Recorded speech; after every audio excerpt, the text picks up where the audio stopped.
네, 이어서 세션 2 바로 진행해 보도록 하겠습니다. 이번 주제는 달러와 금뿐인 금융상품 포스트 투자처는 이라는 주제입니다. 이진우 GFM 투자연구소장님 강연 들어볼 텐데요.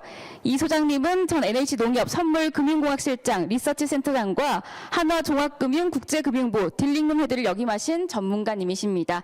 이 소장님 자리로 모시겠습니다.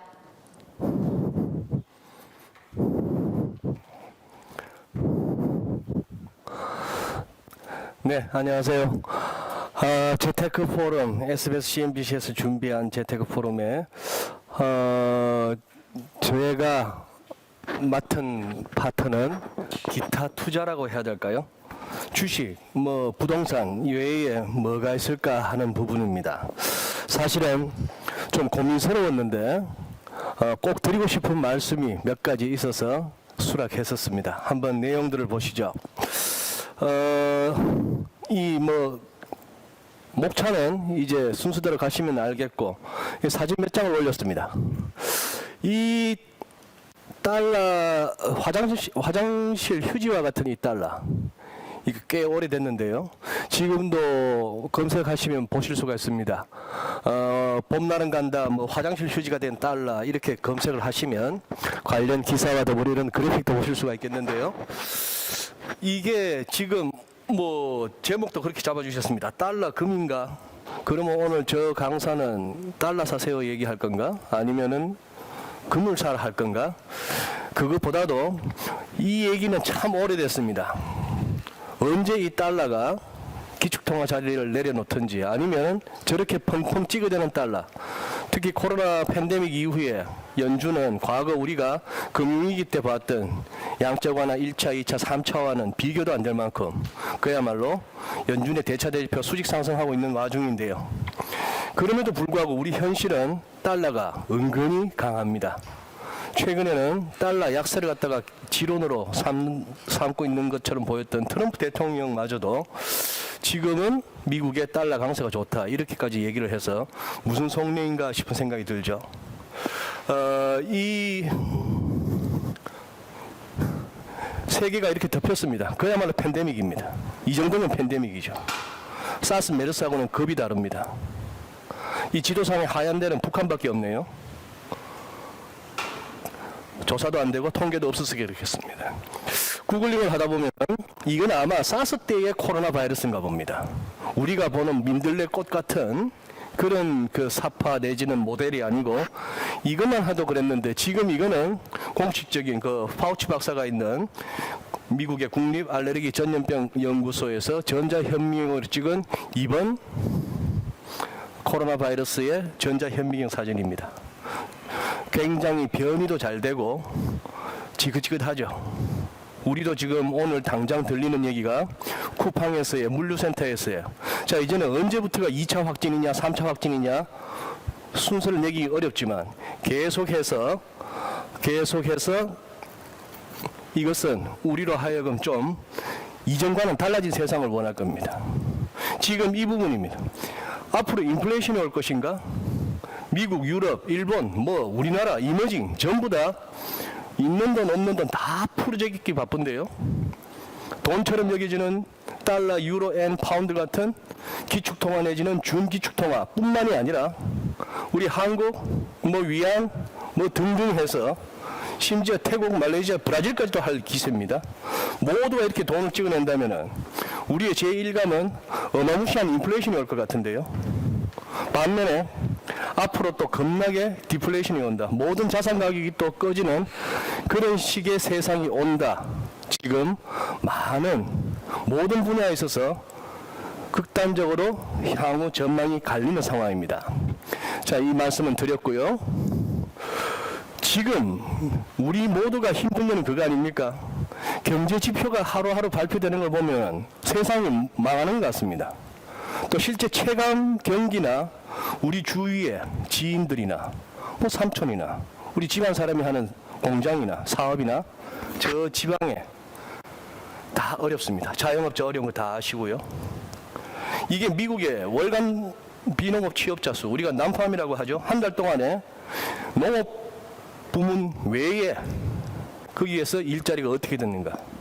3월 달에 87만 개가 줄었습니다. 우리 통상적으로 17만 개 늘었다, 22만 개 늘었다, 20만 개 넘으면 좀 좋았네, 이런 정도의 흐름이었지만 지난 수십 년간의 그 등락이 무의미한 점으로 보이고 3월 달에 뚝, 4월 달에 한 달 동안에 2,050만 개의 일자리가 사라졌습니다.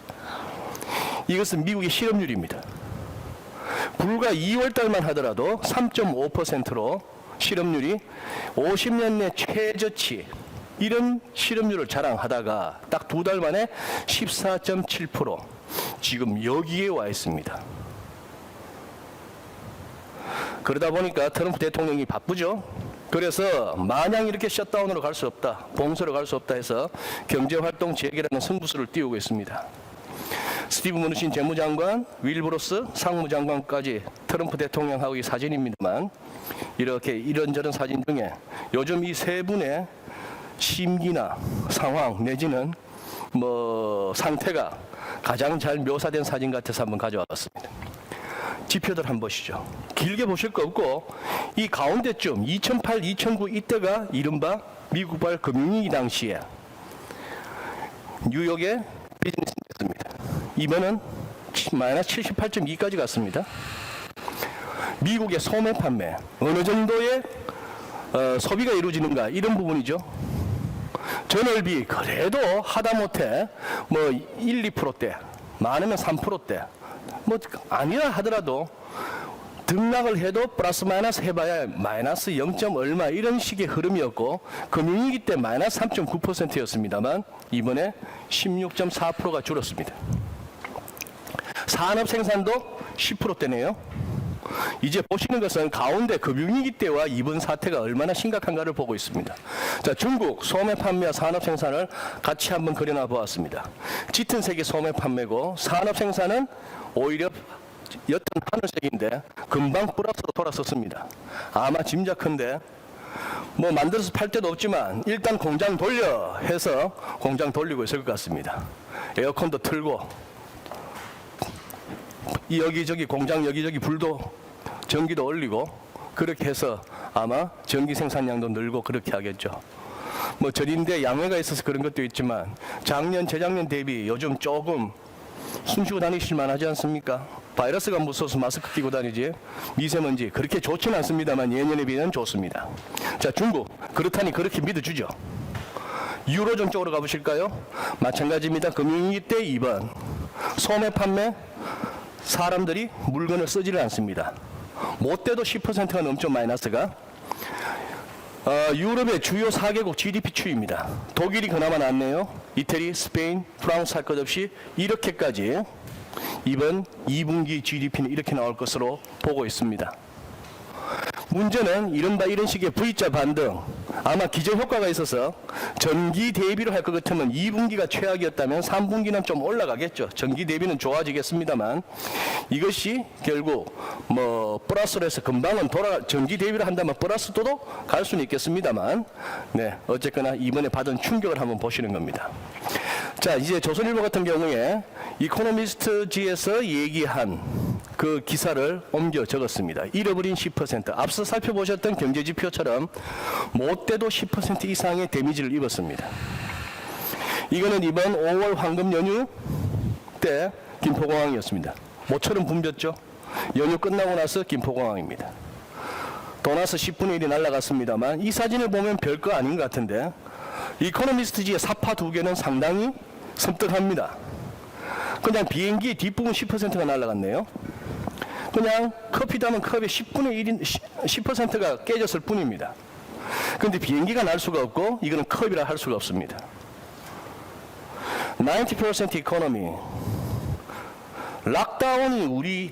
락다운 뒤에 남겨진 이 90%의 경제라는 것은 단순히 이전보다 적기만 한 게 아니고 It will feel strange입니다. 우리에게 굉장히 이상하게 여겨질 것입니다. 됐고 그 얘기 그만하고 지표 나쁜 우리 다 알아. 그런데 코스피 2,000 넘으려고 그러고 오늘 오전에 잠시 2,000 깨지나 싶었는데 금방 또 이렇게 회복되고 이런저런 사이트마다 댓글 보니까 줍줍 하겠다고 다들 나오는데 밀릴 때마다 사겠다고 아주 용기백배 해 있는데 지표 빠지면 어때? 최악은 지났잖아. 연준이 받쳐주겠잖아. 트럼프 대통령이 계시잖아. 우리도 금리 내렸는데 주가는 올라줘야죠? 안 됩니다. 자, 방역 모범 국가의 이모저모를 보시죠. 1분기 코스피 상장사 실적이 증감률 자체는 보시면 영업이익이 31% 줄고 순이익은 거의 반토막입니다. 그럼에도 상당히 올라왔습니다. 코스닥은 아예 코로나 없다 하고 있습니다. 수출 증감률, 우리는 그래도 수출로 먹고 사는 나라입니다. 이렇게 되어 있습니다. 4월 달에 마이너스 24%. 자, 어쨌거나 해고 없는 세상을 만들겠답니다. 쌍용차는 전년비 차가 절반 가까이 안 팔리는데도 11년 전 해고된 분들도 또 복귀하는 상황입니다. 각자의 가치 판단이 있고 생각이 다 다를 수가 있습니다. 그러면 왜 오르죠? 왜 이렇게 자산 시장이 오르죠? 주가가 왜 이렇게 오르죠? 돈을 풀어제끼기 때문입니다. 이때 금융위기 당시 연준의 대차대조표, 연준이 미국이 찍어낸 본원통화라고 해도 괜찮겠습니다. 1조 달러가 채 안 되었습니다. 제 기억에 8,700억 달러 근방이었습니다. 금융위기 터지고 나서 이른바 양적 완화를 합니다.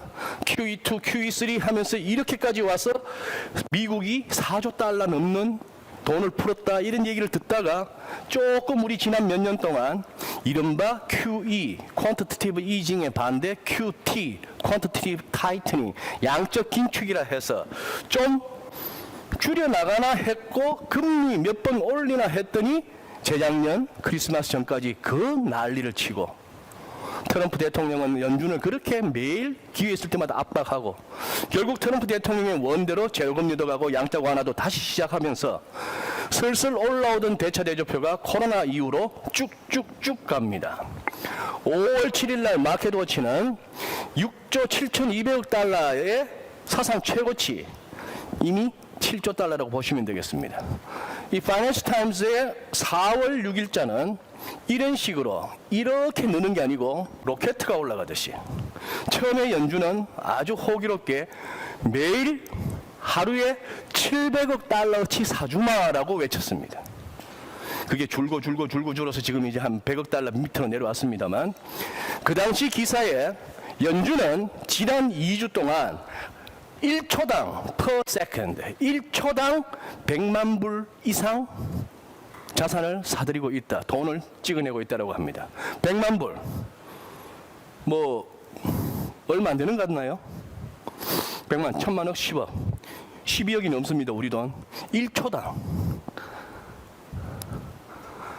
연준만 풀면 모르겠는데 연준이 이 가운데 이 부분입니다. 연준만 이렇게 로켓처럼 올라가는 게 아니고 ECB도, BOJ도, 심지어 영란은행까지도 갑자기 모든 주요 4대 중앙은행들은 갑자기 돈을 펑펑 찍어내고 있습니다. 제 일감은 인플레겠는데 글쎄요. 왜 이렇게 물가 인플레 좀 제발 봤으면 좋겠답니다. 정책 당국도 그러고 학자들도 그러고 상인들도 그러고 인플레 좀 와라 이런 세상입니다. 자, 중앙은행들은 돈을 풀고 정부는 빚내서 일단 막 전 세계가 미국은 1200불씩 해서 수표가 가고 성급카드가 가고 우리도 나라로부터 받고 지자체로부터 받고 그 소속 살고 있는 동네로부터 받고 한 3번씩 받게 되죠. 그게 누구 돈인데요? 일단 받으니까 좋습니다. 자, 그리고 이 그림은 코스피 신용잔고 아시죠? 보유하고 있는 주식 담보가 됐건 뭐가 됐건 돈을 빌립니다. 증권사로부터. 그리고 코스피 지수하고 겹쳐놨습니다. 겹쳐놨더니만 같이 움직이죠? 아하, 돈이 많이 들어오니까 지수가 오르는구나. 좋습니다. 주식이 빠지니까 신용 썼던 사람들이 반대매매 당해서 신용잔고가 줄어드는구나. 그 말도 맞습니다. Anyway, 그런데 이제 10조를 넘어섰습니다. 또. 그 중에서도 시가총액에 있어서 코스피보다 훨씬 적은 코스닥이 더 많은 그래서 10조를 넘겼습니다. 그러다 보니까 외국인 보유 비중이 40%에 육박하던 보유 비중이 이제 꽤나 떨어졌죠. 살 사람은 내 돈 한 돈 1,000만 원에 한 2천만 원 더해서 3천만 원, 내 돈 1억에 한 2억 빌려서 3억으로 주식을 사는데 펀더멘털 대비 너무 과도하다. 시장이 이 주인이라고 하는, 이 시장이라고 하는 개가 주인이라고 하는 펀더멘털에서 너무 멀리 떨어졌다고 싶을 때는 아주 혹독한 공매도를 펼치는 세력들이 있습니다.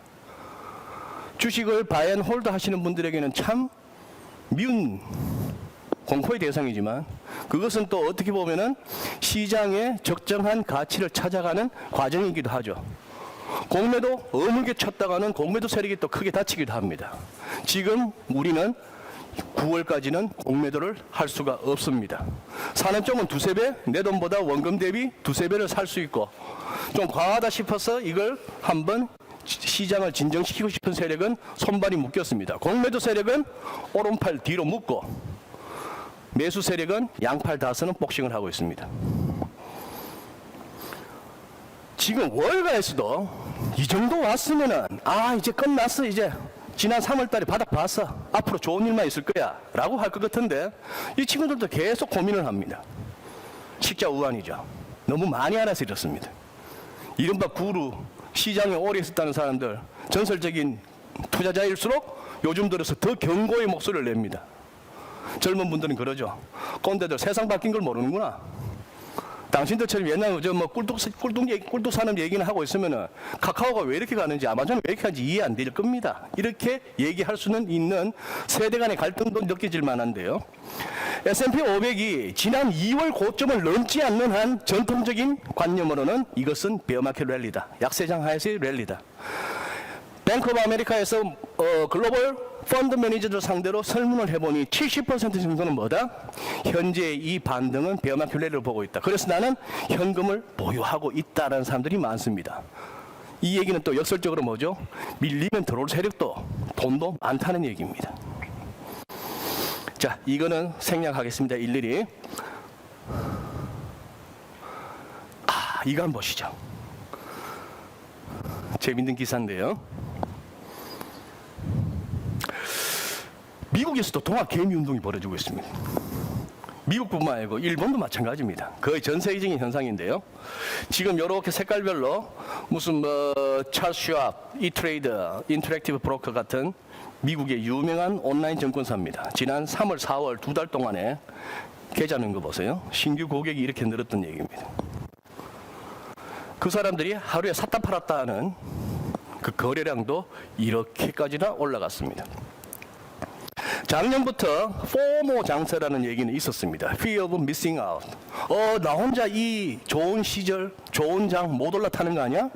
하는 그 초조함이죠. 그게 포모 장세였는데 그게 코로나에 된통 당했습니다. 코로나 아니라 코로나 할아버지가 오더라도 무조건 코인 시장의 용어로 존버하신 분들은 그럭저럭 버틸만 합니다. 많이 안다고 손절하고 바닥 찾고 하던 분들은 이래저래 힘들겠죠. 또 지금 새로운 용어가 나왔습니다. 티나라고. There is no alternative입니다. 지금 대안이 없다는 겁니다. 무슨 대안요? 이 기사 보시면 아실 거예요. 요즘 데이브 포트노이라는 친구가 원래는 스포츠 베팅 오락 사이트 바스툴 스포츠를 설립했던 친구입니다. 근데 지금 우리 한국도 관중 없는 프로야구가 개막했습니다만 이 코로나로 인해서 미국의 메이저리그도 멈췄고요. 아무것도 못합니다. 자, 그러면 스포츠 베팅 오락 사이트 무의미해집니다. 돈줄이 막혔습니다. 그러나 제법 돈 벌었어요. 어디 지분도 팔고 해서 바닥도 잘 잡았습니다. 뉴욕 증시 딱 바닥 쳤던 3월 23일 날 300만 달러 넣고 데이 트레이딩 시작했습니다. 그러고 나서 트위터로 생중계합니다. 이렇게 가슴팍 다 펼치고. 팔로워가요. 트위터 145만 명, 인스타그램 245만 명. 제가 어제 한번 들어가 봤더니 거의 150만 명 다 왔습니다. 합하니까 400만 명이 넘네요. 짐 비앙코 리서치 회사의 대표죠. CNBC나 블룸버그 보는 사람보다도 더 많은 사람들이 이 친구를 지켜보고 있습니다. 티나의 의미 아시겠죠? 지금 할 게 없습니다. 스마트폰만 있으면 할 수 있는 게 이겁니다. 강원랜드도 못 갑니다. 카지노도 못 갑니다. 그분들은 뭘 할까요? 이거는 할 수 있네요. 주식은 할 수 있네요. 자, 많은 메시지를 담고 있는 차트 하나. 이걸로 세미나 몇 군데 갔다가 굉장히 욕을 먹었던 기억이 납니다. 이거는 지금 2016년 9월 달 코스피입니다. 저의 얘기는 이거였습니다. 자, 이때 IMF 외환위기 왔을 때 우리 코스피가 277.37이었는데요. 그러고 나서 뭐 이렇게 해서 뭐 펀드 열풍 있고 나서 금융이 와서 쿵 자빠진 게 899.16이었습니다. 가장 좋게야 이때 잡았어, 이때 털고 나왔으면 가장 베스트겠죠. 사람의 경지가 아닙니다. 그건 귀신입니다.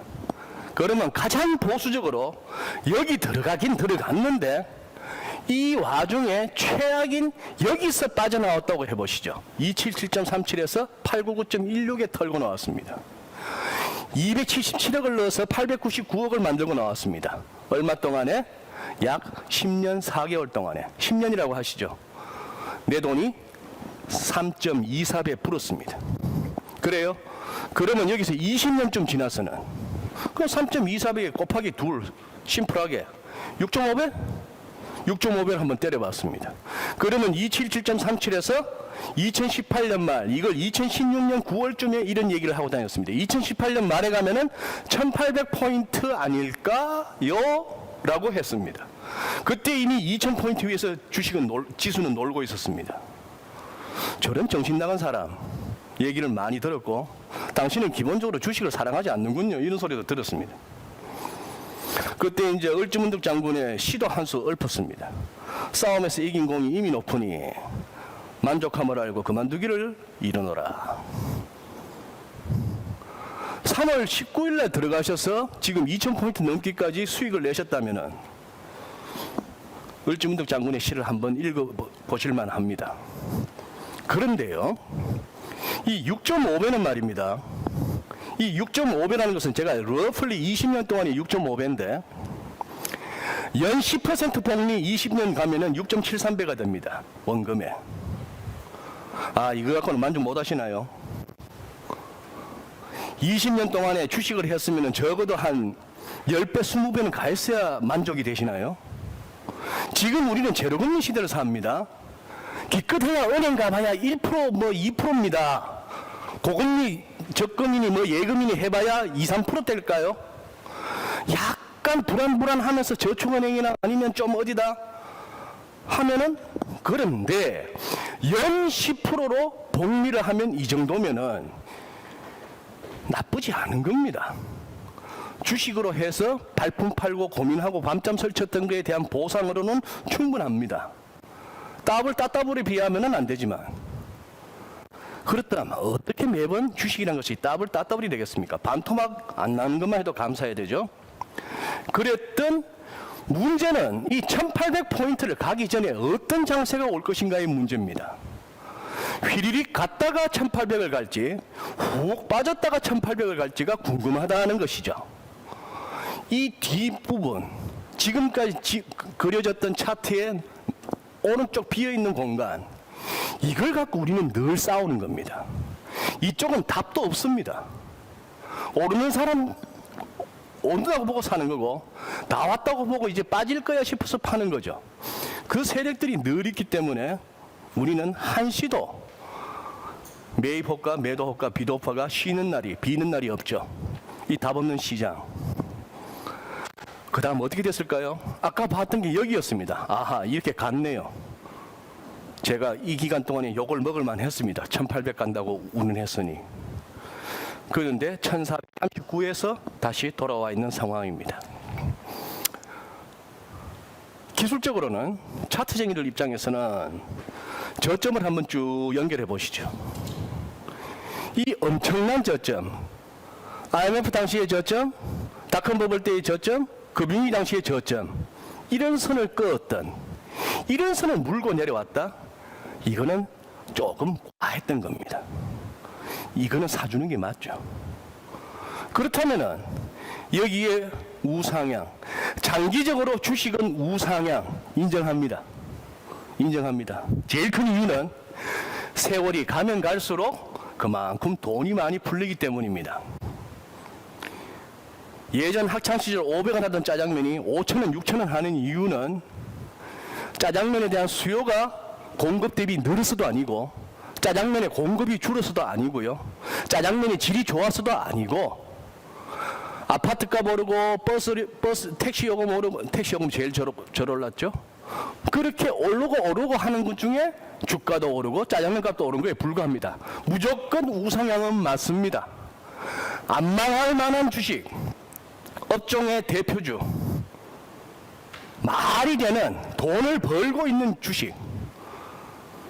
그렇다면은 수백 년 묵은 바이앤홀드가 정답입니다. 사서 들고 가는 것밖에 없습니다.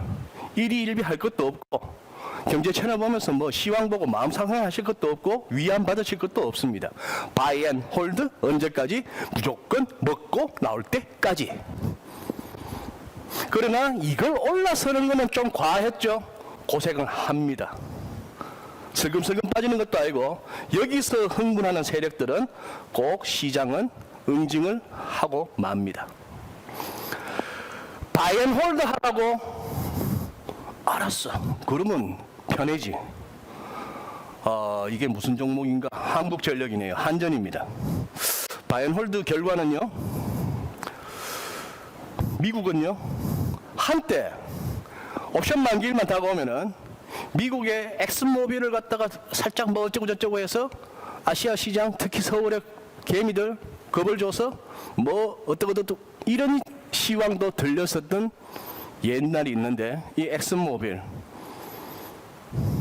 뭐하는 회사인지는 다 아실 테고 장기 투자 한 13년 들고 있었는데 그러면 또 앞으로 한 13년 또 기다려보죠 뭐. 닷컴법을 무너질 때 저점에 가니까 겨우 멈췄습니다. 이쯤 오니까 유가도 반등했고요. 야, 이거는 뭐 아마존 보세요. 3월달 잠시 밀렸지만 남들 다 죽는다 할 때 아마존은 이 정도고 갑니다. 오히려 언택트 시절 무슨 뭐 이런 시절에 아마존은 앞으로 더욱더 뭐 좋습니다. 요거 조금 신경 쓰이네요. 기술적인 매도 다이버전스가 월간 차트에서 이럴 때 차티스트들은 얘기합니다.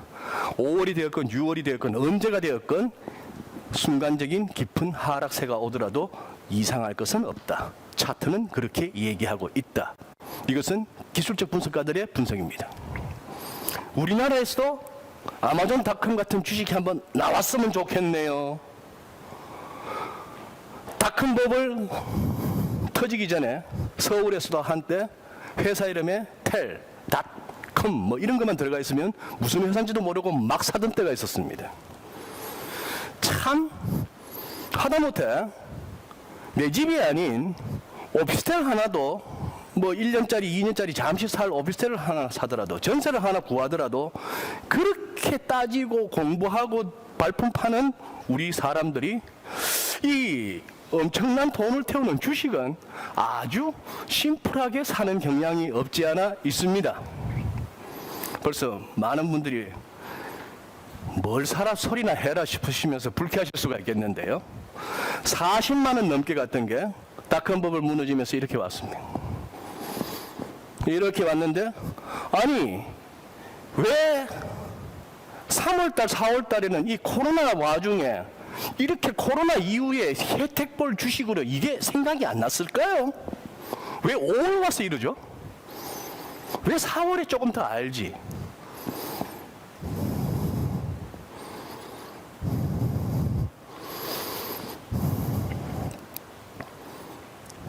상당히 빨리 왔네요, 제가 여러분께 드리고 싶은 말씀은 지금까지는 프롤로그였습니다. 그러면 오늘의 주제인 어디에 투자할 것인가?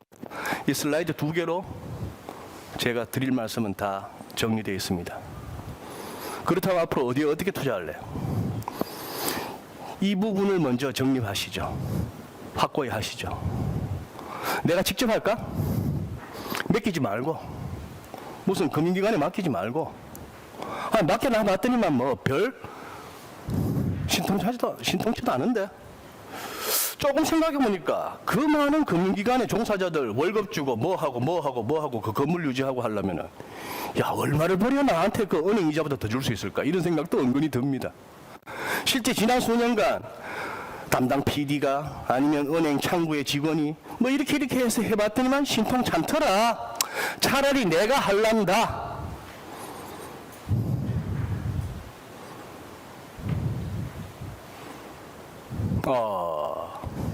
죄송합니다. 이거 색깔을 갖다가 이쪽으로 해야 되네요. 간접 투자. 그래서 난 맡기겠다. 펀드가 됐건 뭐가 됐건 무슨 주식 고르기가 힘들다. 그냥 막 ETF 사고 말란다. 이것도 간접 투자가 되겠죠. 간접 투자라면은 이제 전문가 집단의 투자를 일임하기 때문에 이 매매 의사결정에 따른 고민과 노력이 절감됩니다. 이 마라? 그냥 몇 개 놓는 거죠. 전문가 집단의 전문가에 대해서는 조금 퀘스천 마크가 붙습니다. 여러분들 앞에서 지금 1시간 정도의 이 시간을 빌어서 이런 얘기를 하고 있는 제가 이른바 전문가 집단에 속하는 사람입니다. 여러분들보다 실제 시장에서 잘 벌지도 못할 뿐더러 딱히 나은 것도 없습니다.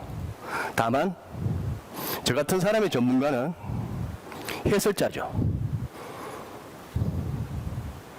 메이저리그 야구 정도까지도 해설할 수 있습니다. 미국 증시도 해설합니다. 그러나 타석에 섰을 때 과연 그 특급 투수들의 공을 배트로 맞출 수나 있을지는 걱정입니다. 전문가는 전문가일 뿐이죠. 해설자의 전문가, 해설가 영역의 전문가입니다. 또 상품을 잘 만드는 사람의 전문가가 있고, 다만 전망하는 데 있어서는 모두가 여기도 다르고 저기도 다릅니다. 그중 10 중에 6, 7번만 맞춰도 전문가 소리 들을 만합니다. 10번 정도 공개적으로 얘기해서 한 8번 이상 맞췄다? 이른바 시장에서 구루 대접을 받습니다. 그러나 이 간접 투자를 할 경우에는 수수료 비용은 불가피하죠. 또 대부분이 원금 손실 위험은 안고 있습니다. 그러나 이 간접 투자 결정을 할 때 조건을 들어보고 내가 어떻게 했을 경우에 손실을 보게 될까라고 들어보면은 설마 그런 일이야 오겠어 하는 정도의 조건은 다 갖추고 있습니다. 유가가 지금에서 반토막이 난다고? 에이, 지금 40불인데 이게 20불 밑으로 간다고? 설마 뭐 이런 정도의 조건들이 다 있죠. 그러면 내가 원하는 투자는 로우 리스크 로우 리턴이냐, 조금 수익률은 낮더라도 크게 이거 뭐 손해보거나 원금이 뭐 다 날아갈 그런 정도의 위험은 없다 쪽의 스타일이냐 내가, 아니면은 나는 하이 리스크 하이 리턴으로 간다, 좀 위험하더라도 뭐 인생 한방 아니냐, 이런 쪽으로 내 스타일을, 내 투자 철학을 갖다 한번 확인해야 되는 거죠. 이런 상품들은 은근히 많습니다. 은행 가서 한 2%면 한 4% 정도는 받을 수 있습니다 하는 거. 그렇다고 크게 위험도 없습니다. 그 정도의 상품들이 많이 나와 있죠. 대부분의 고령에 접어든 투자자분들, 뭐 상당한 자산가들 중에는 그래 그 정도면 돼, 은행 이자보다 조금 더 잘 나오면 돼 하는 정도에 만족하실 수가 있죠. 그러나 뭐 그래갖고 인생 언제 바뀝니까? 막 깡통을 한번 차더라도 이번에 한번 제대로 한번 질러야죠. 이런 상황이라면은, 자, 이렇게 된다면은 공부를 좀 하셔야 되죠. 이제 레버리지를 쓰셔야 됩니다. 내 돈보다 남의 돈도 끼든지 내 원금에 하다못해 20배, 과한 경우 50배까지도 더 불려서 투자를 해서 제대로 한번 맞췄을 때 내가 1,000만 원 벌 거 그냥 한 방에 20억을 버는 뭐 이런 게임. 그 말은 뭐죠? 1,000만 원만 잃어도 될 걸 갖다가 자칫하면은, 아니죠, 1,000만 원에서 500만 원 정도라도 건질 수도 있던 상황에서 그냥 그 1,000만 원이 순식간에 날아가는 이런 식의 이제 흐름이 됩니다. 이른바 파생 시장에서의 선물, 옵션 같은 거에 거래 메커니즘에 대한 이해가 필요합니다. 이 고위험 고수익 때문에 펀드에서도 나오는 것이 이른바 인덱스를 추종하는 펀드에도 레버리지 펀드가 있죠. 내 돈 태운 2배, 4배까지. 그러면 지수 하락하면 내가 수익을 내는 쪽 인버스입니다. 인버스에도 원금에 곱하기 2배, 곱버스라 그러죠. 곱하기 4배까지도 굉장히 갈 수 있습니다. 고수익을 노리는 데에는 원금의 몇 배에 달하는 손실도 각오해야 됩니다. 이렇게 생각해 보시죠. 뭐 칠판 판서도 필요 없습니다. 1,000만 원이 있습니다. 암산하기 쉽게 환율 1,000원이라고 해보시죠. 그러면 달러 10,000불 살 수 있습니다. 그 10,000불 은행 가서 사시든지 남점시장 가서 사시든지 10,000불 샀습니다. 환율이 왠지 뜰 것 같아. 뭔가 불안해. 와, 1,000원이 1,100원 같습니다. 암산 되시죠? 100만 원 벌었습니다. 수익률로 따지면 10%입니다. 이 또한 나쁘지 않습니다. 그런데 달러 선물 시장에서는 어떻게 하실 수가 있죠? 러플리 5% 정도로 보시죠. 뭐 4점 몇 %입니다만 달러 10,000불에 1,000만 원인데 1,000만 원이 아닌 5% 50만 원만 있으면은 당신은 달러 10,000불 달러 선물 한 계약을 사거나 팔 수가 있습니다라는 것이 선물 거래입니다. 그렇게 해서 당신은 50만 원만 있으면은 10,000불을 사든지 팔든지 하세요라고. 그래서 나중에 환율 변해서 당신이 벌었다면 당신 계좌로 돈이 들어오고, 당신이 환율 하락을 해서 손실을 봤다면 당신 계좌에 들어와 있는 증거금에서 빠져나갑니다. 이 거래는 어떤 가정하에 가능합니까? 설마 환율이 하루에 5% 움직이겠어? 1,000원일 때 5%, 환율이 하루에 50원이야 움직이겠어 하는 믿음이죠. 그러니 원금 다 태우지 말고 그 안에서의 이해되시죠? 그러면 아까 1,000만 원 갖고 10,000불 샀는데 50만 원으로 10,000불 살 수 있으니 20만 불을 살 수 있습니다. 선물 거래에서는. 그러면 똑같이 환율이 100원이 올라도 선물 거래를 하면 얼마를 벌까요? 2,000만 원을 법니다. 레버리지, 증거금 5%니까 5%가 100% 되려면 20배입니다. 아까 100만 원 버는 거에 2,000만 원을 벌었습니다. 여러분 이런 거 하셔야죠. 라고 하고 제가 내려가면 저는 나쁜 놈입니다. 반대의 경우는 어떻게 되나요? 바로 증권사 선물사에서 전화 옵니다. 고객님 당황하셨어요? 지금 생각보다 환율이 안 올라서 당황하셨어요? 지금 마진콜입니다. 내일 몇 시까지 넣어주세요. 돈을 더. 그거 못 채우면요. 바로 반대 매매가 나아갑니다. 그게 마진콜이고, 자기 증거금으로도 다 손실을 메꿀 수 없는 게 캐시콜입니다. 깡통이죠. 그래서 고수익은 고위험을 동반하게 되어 있습니다. 나는 그냥 원하면 할래. 뭐 해외 주식 짓고, 해외 부동산, 머리 아파. 그냥 원하면 할래? 아니야. 세계화 시대야. 또 그리고 뭐 우리 시장 재미없잖아. 최근에야 조금 재밌었을라나? 주식을 해도 미국 걸 해야지. 뭐 이런 식으로 한다면은 이제 외국 통화에, 야 우리 꼴랑 뭐 1% 조금 넘는 뭐 채권 투자해서 뭐 하네. 브라질 가니까 7% 8% 주는데. 그렇다면은 이제 환율 변동으로 인한 환차익뿐만 아니라 환손실도 발생할 수 있습니다.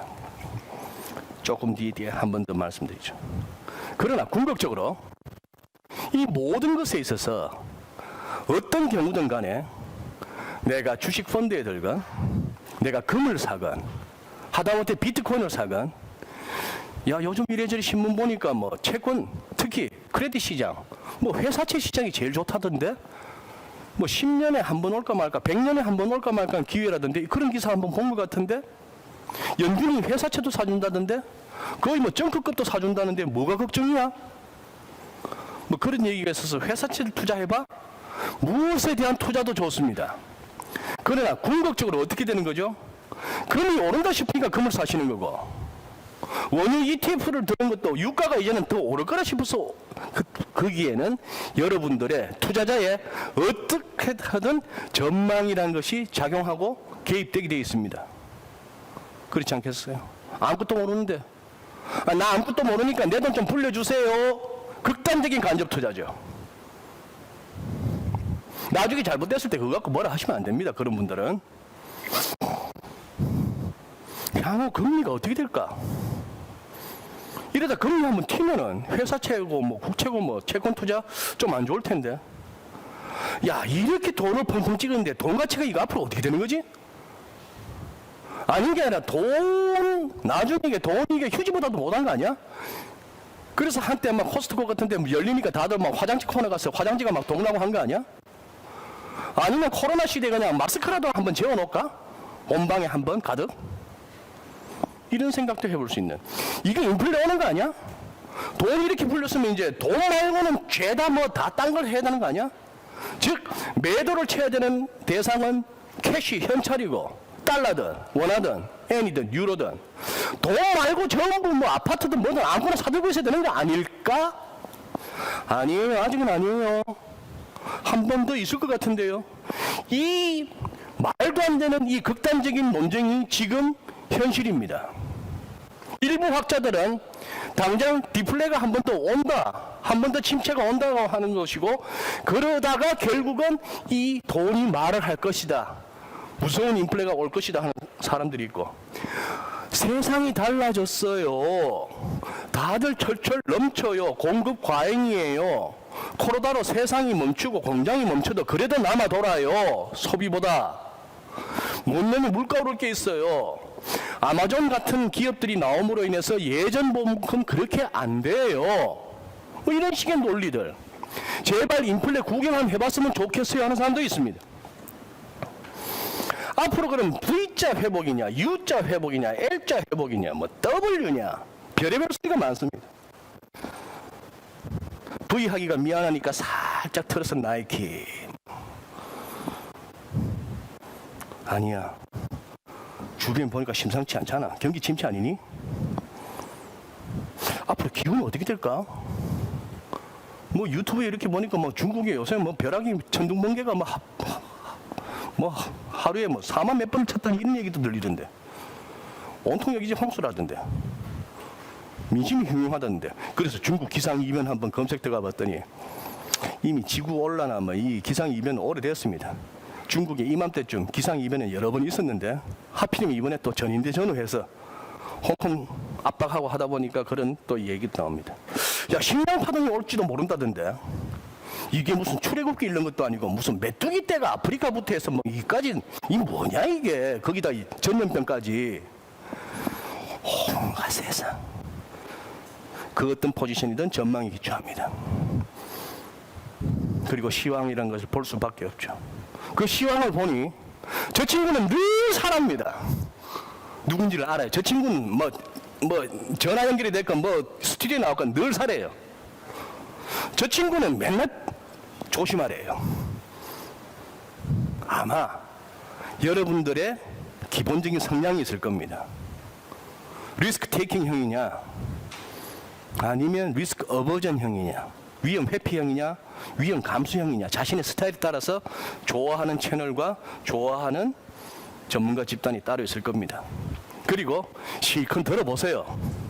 내하고 반대되는 얘기 흘러듣습니다. 내 생각과 비슷한 소리가 딱 귀 꽂히고 기사가 눈에 들어올 것입니다. 어쩔 수 없는 인간의 한계죠. 결론 뭐니? 그래 뭐 살까? 주식 말고 부동산 말고. 결론은 아주 허무합니다. 제가 여러분한테 뭐 앞으로 뭔 소리를 들으려고, 어떻게 책임지려고 여러분한테 이감 사보세요라고 하겠습니까? 또 그리고 그런 게 있다면 여러분들한테 말씀 안 드립니다. 그냥 저 혼자 사지. 투자는 타이밍의 예술입니다. 흔히 말하는 블라시죠. Buy low and sell high입니다. 쌀 때 사서 높을 때 파는 겁니다. 모든 것에 공통적인 겁니다. 아까 엑슨모빌 보셨죠? 유가 보셨죠? 뭐든지 역사적으로 봤을 때 평균적으로 따져 싸다고 느껴질 때와 가격 레벨에서 진입하시는 거, 이게 중요합니다. 역으로 코스피 1500 밑에서 살 수 있는 용기가 없었죠. 그럼 지금 2000에서는 용기를 낼까요? 저는 말리고 싶습니다. 그건 바이로 앤 셀 하이가 아니잖아요. 벌써 저기서 500포인트가 올라왔습니다. 30% 가까이 올라왔어요. 한 달 만에. 그 기회를 놓쳤으면은 기다리세요. 아니면 나의 능력 없었음과 소심했음을 그냥 자책하고 또 때를 기다리시는 게 맞습니다. 여기서 뛰어든다는 것은 마음고생을 각오하셔야 되는 겁니다. 어떤 금융상품으로 사람들이 돈 많이 벌었다고 소문이 나든지 신문이 나든지 식당에 가서 화제가 전부 그런 거라면은, 그리고 가는 데마다 전부 경쟁적으로 이감해보세요라고 한다면은 피하십시오. 비트코인이 뭐지 하는 사람들이 벌었습니다. 펀드도 펀드란 게 뭐냐라고 할 때 그냥 가입했던 분들은 벌었습니다. 그리고 공짜 점심 없습니다. 어떤 상품의 조건이 너무 좋아 보이면요. 그리고 요즘 세상에 이만큼을 벌 수 있어? 이만큼을 줘? 싶은 게 있다면은 반드시 숨어있는 위험이 있습니다. 항상 이 문구를 접하실 거예요. 금융투자업계에 TV 광고나 신문지상의 광고가 되고 깨알 같은 글씨로 금융투자 상품은 운용 결과 투자원금의 손실이 발생할 수 있고 그 손실은 투자자에게 귀속됩니다. 그리고 너무 좋다 싶으면은 이렇게 먼저 생각하십시오. 아이고, 이 얘기가 어떻게 내 귀에까지 들리지라고 일단 의심하십시오. 그리고 이 말씀도 드리고 싶습니다. 시장에 대한 투자만큼 자신의 투자에도 공을 좀 들여 쓰시면 합니다. 여러분, 일단 어디다 맡기는 것만 하더라도 그 상황이 눈에 들어오는데 직접 투자를 하십니까? 상당히 양질의 잠을 주무시기는 힘들어집니다. 24시간 시장에서 장 끝나고 나면 유럽 열리고 유럽 끝나갈 무렵에 미국이 열리고 이게 막 궁금할 수밖에 없죠. 그리고 하루하루 그 시장 가격의 등락에 일희일비하고 함몰되고 하다 보면은 이 정서적인 평안, 건강, 가족과의 관계 이런 것들 의외로 큽니다. 또 이 극단적인 저금리 시대의 급여 생활자 월 따박따박 200이 됐건 500이 됐건 700이 됐건 그 정도의 실수령액이 나오는 급여 생활자, 월급쟁이라면 말이죠. 잡이 있다면은 내가 지금 은행에 얼마를 갖다가 예금해놓고 있는가 한번 계산해 보십시오. 여러분들은 상당한 자산가입니다. 문제는 이러한 잡을 갖다가 자꾸 줄이거나 이렇게 될 수밖에 없는 그런 상황이라서 안타까울 뿐이죠. 젊은 분들은 이쪽에 더 많은 공을 들이셨으면 합니다. 몇 가지 말씀드릴까요? 세상에 그저 먹을 것은 없습니다. 브라질 국채는 우리 한국의 채권을 사고 있는 것보다 훨씬 높은 금리를 줍니다. 그럼 브라질 국채 사야죠.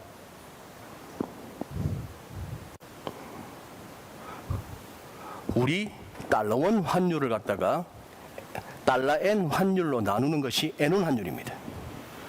1달러가 1,000원이고 1달러가 100엔이면은 1,000 나누기 100은 10이죠. 그래서 우리는 10대 1, 100엔당 1,000원이라는 재정 환율이 나옵니다. 똑같이 달러원 환율을 달러 헤알 환율로 나누는 것이 헤알이 몇 원이지 하는 헤알원 환율입니다. 그러면 헤알원 환율은 언제 올라가는 거죠? 이 원화 환율이 올라가든지 아니면 달러 헤알 환율이 내려가는 헤알이 강세 아니면 원화가 약세 이럴 때 환율이 올라가는 건데 2011년 이 무렵만 하더라도 1 브라질 헤알은 우리 돈으로 약 670원이었습니다. 자, 그래요. 잘하면 한 7, 8%, 9%도 먹었습니다. 나왔습니다. 우리 한국 금리보다 적어도 서너 배 이상이었어요. 한국 금리보다. 그래서 브라질 국채를 샀습니다. 이때 브라질 국채를 샀더라면은 그 금리 차이도 먹었을 뿐만 아니라 우리 돈 한 450원 정도로 헤아를 바꿔가지고 그 금리까지 받아서 우리 원화로 바꿨더니 그 헤아를 670원에 바꾸니 이때 브라질 국채는 엄청난 수익을 내주는 상품이었습니다. 금융업계, 투자업계에서 여러분들에게 제시하는 상품이 전부 사기는 아닙니다. 다 그럴 만한 이유가 있고 근거가 있고 판단이 섰기 때문입니다. 그런데 제가 말씀드렸죠. 뭔지 모를 때 하시라고. 그때 들어가실 분들은 먹었습니다. 이때쯤 되면요. 검색해 보시죠. 브라질 국채에서. 브라질 국채 놓았네. 이야, 이런 새로운 세상이 있었네. 각 증권사들이 브라질 국채 판매하네. 어느 증권사 할 것 없이 전부 판때기 들고 나오는 시기가 있습니다. 그때 들어가셨던 브라질 국채 어떻게 됐을까요? 금리 차이 나죠. 우리 한국 채권 들고 있어봐야 뭐 2, 3% 할 때 브라질 가서 9%, 10% 먹었는지는 모르겠습니다만 한 4배 먹었는지 모르겠는데 아니 이걸 갖다가 670원에 바꿔서 해야 투자를 했는데 여기 와서 300원이면은 반도 더 깨졌으니까. 즉 아까 뭐 금리차 몇 배 하니까 더 먹은 거 아니지만 자 2%포인트 정도 2%의 수익률 나던 게 8% 정도 수익률 날 뻔했는데 환해서 50%까지는 이런 얘기입니다. 이쯤이면 됐겠지 했더니만 또 지하 1층이 있네요. 300원에 들어가서 오케이 좋은 판단이어서 그런데 203원 났으면 3분의 1 토막이 났습니다. 거의 33% 정도의 환손실이 난 거죠. 그럼 환해지 하면 되지. 환해지를 하면은 그냥 우리하고 똑같은 결과가 나옵니다. 우리 한국 국채를 투자하나, 브라질 국채를 투자하나 한 2% 정도밖에 수익이 안 나는 거예요. 거저 먹을 일은 없습니다. 그리고 남들 모를 때 하시고 여기서 저기서 다 붐이 일어나서 경쟁적으로 이거 하세요 저거 하세요 할 때는 하지 마십시오. 왜 이머징 요새 난리죠? 왜 이머징 통화가 위험하다 그러고 이머징이 불안하다 그러고 연초만 하더라도 2020년은 이머징에서 기회가 생길 거야라는 쟁쟁한 해외 IB들의 전망도 소개받은 것 같은데 뭐 코로나 때문일까? 이렇게도 한번 생각해 보시죠. 이 지모닐이라고 하는 골드만삭스 자산운용 대표였던 지모닐이 브릭스라는 멋진 용어를 만들어내서 2001년도에 만들어내서 한 10년 정도 장사 잘 해먹었습니다. 브릭스 투자 상당한 효과를 내고 투자한 사람들 용감하게 브릭스가 뭐지? 벽돌? 벽돌 아니고 브라질, 러시아 오케이. 10년 정도 하고 나니 다른 패러다임과 다른 상품이 필요합니다. 그래서 M은 멕시코, V는 베트남, T는 터키 이걸 요래 섞고 저래 섞고 저래 섞고 하다 보니까 우르르 해서 또 한 10년 했습니다. 그러면 이머징이 흔들릴 수도 있겠구나 생각해 보시죠. 자, 금입니다. 금을 사라 마라가 아니고요. 여러분들 판단해 보십시오. 돈이 돈 같지 않게 여기지신다면 금을 좀 사놓고 싶습니다. 금도 직접 금괴 사서 실물금을 사서 그냥 집에다 보관하실랍니까? 아니면 뭐 통장에 뭐 내가 이게 뭐 하나 주는 통장에 보니까 내가 이 정도 금이 있나 보구나 하는 그걸로 하시는지 알아서 하십시오. 그러니까 이쯤 왔으면 금? 에이 금 뭐 하신다면 안 하시는 거죠. WTI는 마이너스 까지 갔는데 이것은 WTI 선물 시장에만 있는 만기에 가서 포지션 청산 안 되면은 즉 WTI 선물 한 계약을 매수한 채로 만기가 왔으면은 1000배를 갖다가 진짜 인수 받아야 됩니다. 이때는 다들 뭐 탱크가 꽉 찼다고 탱크 탑 어쩌고 저쩌고 할 텐데 그러니 에이 하면서 했던 거죠. 어쨌거나 미국의 셰일 오일 원유 시추공 숫자는 급전직합니다. 돈이 안 든다는 것이죠. 비트코인 2017년 12월에 17,000불까지도 갔군요. 어제 9,100, 지금 현재 9,181 정도입니다. 판단하시죠. 야, 가봤던 데인데 못 가겠어?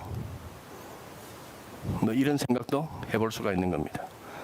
investing.com 뭐 정도는 앱 이 정도 앱은 깔아놓으시면은 정말 이런 거는 좋은 서비스입니다. 전혀 내가 돈 안 들이고 리얼타임으로 시세를 다 볼 수가 있죠. 좋은 뉴스나 분석도 많습니다. 이 기사는 조금 여기서 걸려서 도저히 안 되나 보다 하는 약간 부정적인 전망. 그런데 여기는 이 선을 뚫고 위로 갈 수밖에 없는 이유 세 가지. 이거 읽으면 사고 싶고 이거 읽으면 아예 비트코인 안 쳐다볼래 싶기도 하고. 읽어보십시오. 네. 제가 드리고 싶은 말씀은 여기까지였습니다. 결론이 너무 허무하죠. 그러나 한번 판단을 해보십시오. 아무 대가 없이 그냥 유튜브 하나 봤더니만 누가 나와서 이거 하면 대박 납니다 하는, 그렇게 해서 진짜 대박이 나는 세상이라면 세상 너무 쉬운 겁니다. 또 세상은 그렇게 갈 수가 없는 겁니다. 긴 시간 집중해서 들으셨는데 결론이 없습니다. 시장은 원래 결론이 없는 곳입니다. 죄송하기도 하고 감사합니다. 네. 네, 소장님 말씀 여기까지 들어봤습니다. 이어서 Q&A 시간 가져보도록 할 텐데요. 소장님, 제가 일단 네. 질문 하나만 드릴게요. 지금 한국은행이 금융통화위원회에서 외환위기 이후 처음으로 역성장을 전망을 했습니다. 지금 네. 성장률 전망치가 마이너스 0.2%인데 타이밍이 중요하다고 하셨잖아요. 네. 그렇다면 지금 어떻게 보면 국내 증시 매수 타이밍이라고 보시는지 궁금합니다. 일단 뭐 역성장 수치 중에는 우리가 제일 양호합니다. 다른 나라 지금 뭐 저기 연간으로 다들 뭐 한 4%, 5% 심지어 뭐 10% 정도까지도 가고 하는 그런 데가 있는 반면에 우리가 마이너스 그 정도라면 굉장히 양호한 거고, 또 이렇게 봐주셔야겠죠. 정책마저도 팬데믹입니다. 전부 대유행입니다.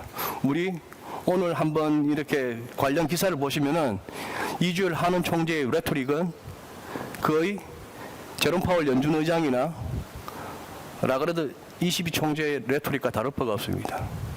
요즘은 태국도 어디도 다 중앙은행 의장들은, 그리고 재정을 풀만한 정부 부처의 장들은 다 똑같은 얘기를 합니다. 정책도 팬데믹입니다. 그런데 지금 그러면은 금리 이날 왜 아침에 고점 대비 50포인트나 빠지는 휘청거리는 장이 오냐 이거죠. 지금 들어가고 싶으냐? 저로서는 아까 강의 중에 말씀을 드렸습니다. 내가 1,500 아래에서도 못 샀던 내가 지금 와서 2,000에서 왜 굳이 지금 사? 저는 한 번 더 기회를 기다리죠. 이러다가 2,200, 2,300 가면은 그거는 어쩔 수 없는 겁니다. 네. 네, 알겠습니다. 이어서 현장에서 질문 받아보도록 하겠습니다. 네, 말씀해 주시죠. 선생님 말씀 잘 들었습니다. 아마 기타 다른 이제 금융 투자를 고민하시는 분들은 뭐 예금은 너무 금리가 낮고 또 증시는 뭐 지금까지 왔던 시장을 보니까 너무 불안하고 왔다 갔다 심하고, 그래서 다른 걸 고민하는 분 중에 아까 뭣도 모를 때 투자해라라고 하는 말씀을 들어보면 뭐 예를 들어 비트코인이라든지 뭐 최근에 잠깐 유행했던 팔라듐이라든지 새로운 걸 들으면 이거 내가 그러면 빨리 남들보다 먼저 뛰어들어야 되는 거 아니야? 라는 생각을 할 수도 있을 것 같은데 네. 그런 생각에 대해서는 어떻게 좀 긍정적으로 봐야 되는 건지, 정말 뭣도 모를 때 뛰어들어야 되는 건지도 고민할 것 같거든요. 저도 팔라듐 얘기는 많이 듣습니다만 팔라듐이 어떻게 생겼는지도 모르고 어디에 쓰는 건지도 모릅니다. 아이언맨 가슴팍에 있다고. 그 정도만 해도 이한승 기자님 공부 많이 하신 거예요. 팔라듐이 뭔지도 몰라요. 그런데 제가 말씀드린 남들 안 할 때, 남들 모를 때, 남들 안 할 때 하지만 글쎄요. 그걸 갖다 내가 만들 수 없는 거예요. 지금 대부분의 시청자분들은 이 먹이사슬 중에 가장 아래쪽에 있는 리테일 중에 리테일. 그냥 플랑크톤입니다, 여러분들은. 여러분들은 플랑크톤인데 이 판도를 바꿀 수는 없는 거죠. 적어도 조금은 전문가 집단에서 상품업계에서 한번 방금 말씀하신 팔라듐 관련한 그런 어떤 상품이 처음 나오고 했을 때, 그럴 때는 한번 관심을 가져볼 만합니다만 모두가 안 쳐다보고 있을 때 나 혼자 관심 갖는 거는 아까 드린 말씀의 취지는 아닙니다.